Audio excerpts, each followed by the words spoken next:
आज जॉबवरून आले ना आले तर मम्मीने मला किचन उभं केलं. म्हटली की तुझ्या भावाचा आखाड तळायचा आहे, म्हणजे की जे आखाड महिन्यात जन्म घेतात त्यांच्या नावाने तळणीचे पदार्थ करायचे आणि महिन्याचा शेवटचा दिवस होता, त्यामुळे माझ्या मागे लागून अशा पद्धतीने मी सगळी तयारी केली घाईघाईमध्ये. आणि पनीर आणलेलं, पनीर तळलं मस्तीमध्ये. ते पनीर जळलं शेवटी. नंतर वैतागून मम्मीनेच थोडंसं पनीर तळून दिलं. आणि इथं आमचा उंदीर हळूच येऊन खाऊ खात होता आणि नेमकं माझी शातीर नजर तिच्यावरती पडली आणि तिला कॅप्चर केलं.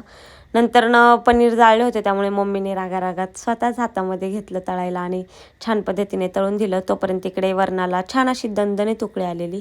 ते सगळं झालं आणि एकीकडे भाजीची तयारी चालू होती. नंतर पुऱ्या तळून घेतल्यावरून झाल्यानंतर त्याच गॅसवरती पुऱ्या पण अशा माझ्यासारख्याच फुगीर टम्म अशा फुगलेल्या. इकडे भाजी तुम्ही बघू शकता शिजत होती बाजूच्या गॅसवरती आणि छान असा कलर आणि तर्री आलेली. तर इथे शिजवण्याची प्रोसेस चालू आहे म्हणून थोडासा रस्सा त्याच्यामध्ये तुम्हाला दिसत असेल.